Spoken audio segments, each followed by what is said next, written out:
Foreign Affairs Minister Mélanie Joly says she has been standing up for Canadian sovereignty on the world stage. What I said to the American delegation when some senators were making jokes about it, I said it's not funny. And this is a question of respect of our country, respect of our leaders, and respect of our people. And I always answer the same thing, which is we will be the best neighbor, the best allies, but we will never be a state and we'll never be a colony. With Donald Trump's latest tariff deadline just 2 weeks away, Joly warned allies at the Munich Security Conference this past weekend about the threat that President Trump poses to Canada and to the rest of the world. Senator Peter Boehm was at that conference. He's back in Ottawa. He joins me now in studio. Thank you for making the time, Senator. Thank you for having me, Catherine. It's good to be back in Canada. Yeah, nice to see you. So you were also at that conference. Yes. What was your experience of the way that the international community and our allies were responding to this idea of Canada's 51st state? Well, I think you need to put that in the context of what this conference is, and it's been around for a long time, and it is a conference that brings together policymakers and security experts, foreign policy experts, so there's a lot of diplomatic speed dating that's going on. Sounds so exciting. To have the Vice President of the United States, J.D. Vance, speak at the beginning, and the sort of speech that he gave was really a cold shower. So for Canadian participants there were just a few of us, Minister Joly, Minister Blair, myself. We suddenly were in the position saying, well, look, we've been dealing with this for 2 months in Canada. So the European leaders in particular felt rather disrespected. This is the 80th year of the liberation of Auschwitz. And the German elections are 10 days away. And the Vice President chose to meet with the far-right leader of the party while snubbing the Chancellor. This cannot and did not go unnoticed at the conference, and it set a rather anxious and gloomy mood. Specifically on this matter, forgive me for turning to Canadian self-interest here for a moment, but specifically, okay, that's why we're here. Yeah, specifically on this matter of the 51st state, you wrote a piece about being at the Conference for Policy magazine, and you Yes. talked about the idea, as Mélanie Joly does, of some folks thinking oh, it's a funny quip. Tell me a little bit about the energy in those exchanges. Well, they think it's just so far out of sight and out of the possibility. We are, depending on how you measure it, the 10th largest economy in the world. We have the G7 presidency this year. We're a known global actor. And so that's sort of the way it was seen. And then when we say, well, just a moment, this is continuing, and we're not happy about it, then they take notice. So I too bumped into and talked to some of my U.S. counterparts, but also from other countries. I mean, the Europeans are Euro-focused. They're worried about Ukraine. So this is rather tangential to their interests and to their knowledge. And I think it was important to give that message, whether it was to U.S. senators, other legislators from other countries, or leaders of other countries. I know a lot of Canadians are asking themselves, where are our allies? Can we count on our allies? What is your sense, having been in the room with some of those folks? Well, my sense after Munich is that I hope they were listening and they know that we have an issue here and that Canadians are very concerned. Our political class obviously is very, very concerned as well. So I'm hoping that message sunk in. But to expect leaders to stand up and say, well, just a moment, that's all wrong on Canada, that's a bit difficult for them. President Macron organized a meeting in Paris for leaders to talk about Ukraine as talks take place between the Russians and the Americans. Ukrainians aren't there, Europeans aren't there. So that is more important for them because it's their neighborhood. You come from this world of international diplomacy, having previously served as an ambassador, and we'll talk more about your work with the G7 in a moment. But I want to ask you to just sort of pull back and help us make sense of this moment. J.D. Vance up on stage, you mentioned it earlier, the cold shower. There's a new sheriff in town.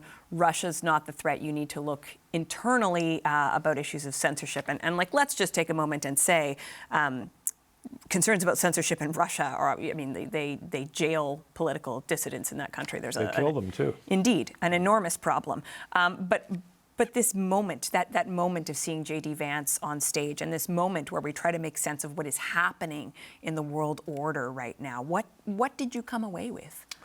I came away with the sense that we're at an inflection point, that the country that had developed the rules-based international order, or the multilateral system post-World War II, the U.S. had developed it with our help and with the help of other countries, was suddenly saying, well, just a moment, we don't like this system anymore, and we want to do it our way.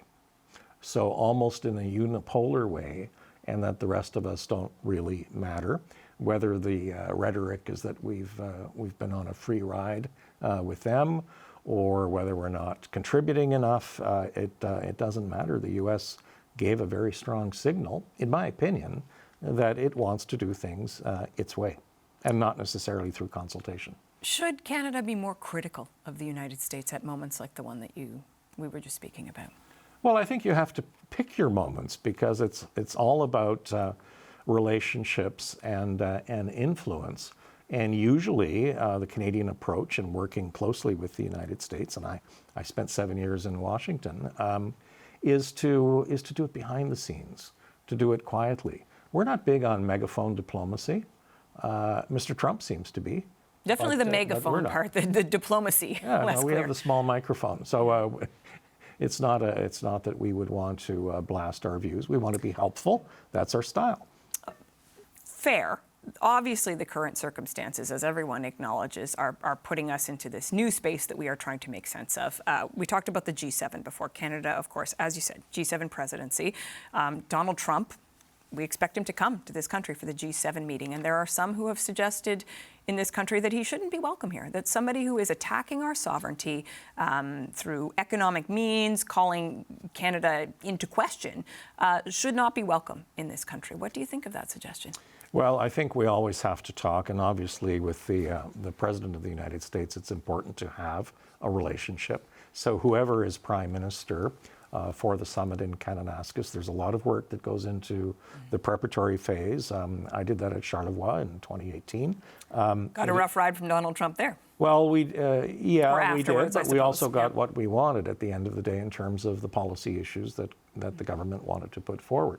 So I think it's important to have that discussion. So it's impractical, is what you're saying, in terms of Canada's interest? It's just not practical to say, Donald Trump, you're not welcome? Well, there has not been anything like this in the past. And he's also signaled that maybe Vladimir Putin should be invited. He said that a number of times. He said that behind the scenes in 2018 in Charlevoix as well. And it was right after the Russians had poisoned people in the United Kingdom, and Theresa May was sitting right beside him. So, and in the meantime, of course, the war in Ukraine has dragged on.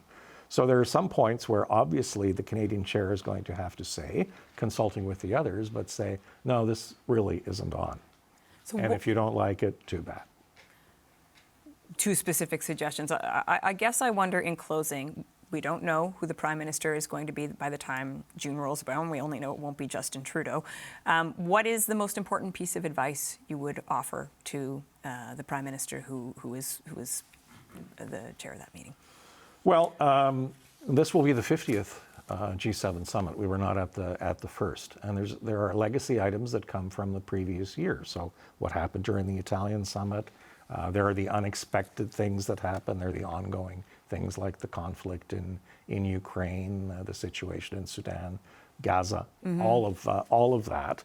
So you set that aside, but the advice is talk. There's not much time, so talk to the other leaders, phone them, visit. I think that's what Mr. Trudeau did. I certainly went to all the capitals as his Sherpa, but it is having that line of communication open, and it is all the more important now to be talking to the other members in a very candid way, the way it was done in Munich. Okay. Senator Peter Boehm, fresh back from his trip to Munich. A little tired. Well, thank you for making the time for us, Thank Senator. you. Thank you for having me.